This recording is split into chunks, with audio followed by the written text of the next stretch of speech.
ಮೊದಲಿಗೆ ಸಂಕ್ರಾಂತಿ ಹಬ್ಬದ ಹಾರ್ದಿಕ ಶುಭಾಶಯಗಳು. ತುಂಬ ಲೇಟಾಗಿ ಈ ವಿಡಿಯೋನ ಅಪ್ಲೋಡ್ ಮಾಡ್ತಾ ಇದ್ದೀನಿ. ಸಂಕ್ರಾಂತಿ ಹಬ್ಬದಲ್ಲಿ ಸಣ್ಣ ಮಕ್ಕಳಿಗೆ, ಸಣ್ಣ ವಯಸ್ಸಿನ 12-10 ವರ್ಷ ಒಳಗಿನ ಮಕ್ಕಳಿಗೆ ಫಲ ಎರೆಯೋದು ಅಂತ ಶಾಸ್ತ್ರನ ಮಾಡ್ತಾರೆ. ಸೊ ಈ ಮನೇಲಿರುವಂತಹ ಎಲ್ಲ ಸಣ್ಣ ಮಕ್ಕಳಿಗೆ ಸಣ್ಣ ಮಕ್ಕಳಿಗೆ ಅವರ ಮುಂದೆ ಮಾಡುವಂಥ ಶಾಸ್ತ್ರದ ಬಗ್ಗೆ ಈ ವಿಡಿಯೋ ಆಗಿರುತ್ತೆ.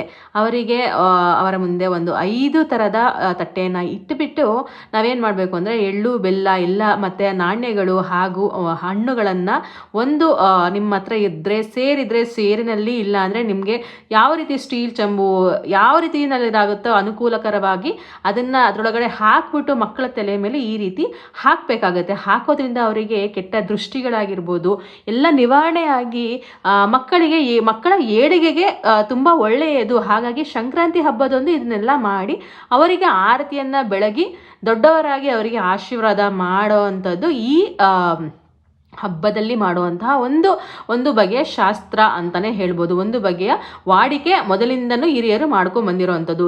ನಾನು ಈ ವರ್ಷ ನನ್ನ ಮಗನಿಗೆ ಅಂದರೆ ಕೊನೆ ಬಾರಿನೂ ಸಹ ಮಾಡಿದ್ದೆ. ಈ ಬಾರಿ ನನ್ನ ಮಗನಿಗೆ ಫಲ ಎರೆಯೋ ರೀತಿ ಹೀಗಿದೆ ನೋಡಿ. ಚಿನಿ, ಎಳೆಬೆಲ್ಲ ತಿಂದು ಏನು ಹೇಳ್ತೀಯಾ? ಎಳೆಬೆಲ್ಲ ತಿಂದು ಏನು ಹೇಳ್ತೀಯ ಹೇಳು? ಎಳೆಬೆಲ್ಲ ತಿಂದು ಏನು ಹೇಳ್ತೀಯಾ? ಒಳ್ಳೇದು ಮಾತಾಡಬೇಕು. ಅದು ಹೇಳ್ತೀಯಾ? ತಗೋ.